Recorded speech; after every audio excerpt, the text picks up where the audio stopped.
नमस्कार दोस्तों, आज हम लाए हैं रोमांच से भरपूर एक कहानी। दामोदर के नाम से क्यों पुकारा गया भगवान श्री कृष्ण को। पवित्र कार्तिक मास का एक नाम दामोदर मास भी है। दाम कहते हैं रस्सी को और उदर कहते हैं पेट को। इस महीने में माता यशोदा ने भगवान नंदन श्री कृष्ण के पेट पर रस्सी बांधकर उन्हें ऊखल से बांधा था, अतः उनका एक नाम हुआ दामोदर।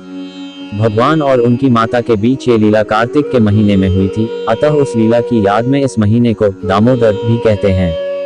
ब्रिज में सुबह सुबह जब गोपियां दही मंथन करती तो उनका यही भाव होता कि नंदलाल ये मक्खन दही खाएं। हमारे कहने पर वो छलिया नटखट नाचता और नन्हे नन्हे हाथों से मक्खन को पकड़ता।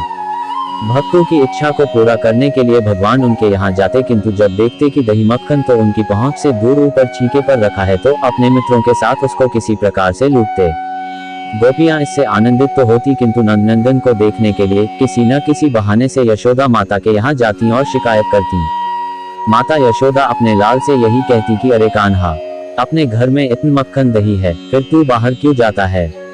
एक दिन माता यशोदा भगवान को दूध पिला रही थी, तभी उन्हें याद आया कि रसोई में दूध चूल्हे पर चढ़ाया हुआ था, अब तक उबल गया होगा। माता ने लाल को गोद से उतारा और उबलते दूध को आग से उतारने के लिए लपकी। श्री कृष्ण ने रोष लीला प्रकट की और मन ही मन बोलने लगे कि मेरा पेट अभी भरा नहीं और मैया मुझे छोड़कर रसोई में चली गई। बस फिर क्या था, भगवान ने सामने दही घी माखन रखे हुए मिट्टी के बर्तन को तोड़ दिया, जिससे सारे कमरे में दही बिखर गया। परंतु इससे भी बालकृष्ण का गुस्सा शांत नहीं हुआ। उन्होंने कमरे में रखे सभी दूध और दही की मटकियों को तोड़ डाला। इसके बाद छींके पर रखे हुए मक्खन व दही के मटकों को तोड़ने के लिए एक ओखली के ऊपर चढ़ गए। उधर यशोदा मैया जब दूध संभाल कर मुड़ी तो वह ये देखकर हैरान हो गई कि दरवाजे में से दूध दही मक्खन बह रहा है। माता को देखकर श्री कृष्ण ओखली से कूदकर सरपट भागे। अपने घर में माखन चोरी की श्री कृष्ण की यह पहली लीला थी। माता यशोदा श्री कृष्ण को पकड़ने के लिए उनके पीछे दौड़ी। मैया ने सोचा आज कन्हैया को सबक सिखाना ही होगा, अतः छड़ी उठाए और उनके पीछे पीछे भागी। ये निश्चित है कि सर्वशक्तिमान अनंत गुणों से विभूषित भगवान यदि अपने आप को न पकड़वाएं तो कोई उनको नहीं पकड़ सकता।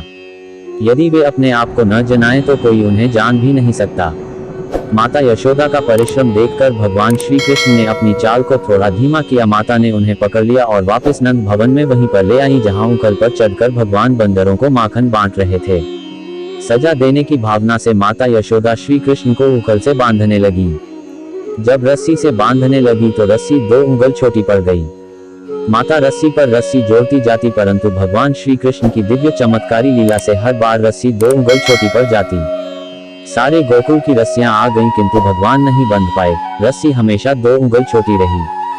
भगवान ने अपनी इस लीला के माध्यम से हमें बताया कि वे छोटे से गोपाल के रूप में होते हुए भी अनंत हैं। अपनी वात्सल्य रस की भक्त माता यशोदा की इच्छा पूरी करने के लिए वे लीला पुरुषोत्तम जब बंधे तो पहली रस्सी से ही बंध गए, बाकी रस्सियों का ढेर यूं ही पड़ा रहा। इस लीला के बाद से ही भगवान श्री कृष्ण का एक नाम हो गया दामोदर। श्रीमद् भागवत की टीका में हर बार रस्सी के 2 उंगल कम पड़ने का कारण बताते हैं। 2 उंगल अर्थात मनुष्य की भगवान को पाने की निष्कपट भक्तिमयी चेष्टा 1 उंगल और भगवान की कृपा 2 उंगल।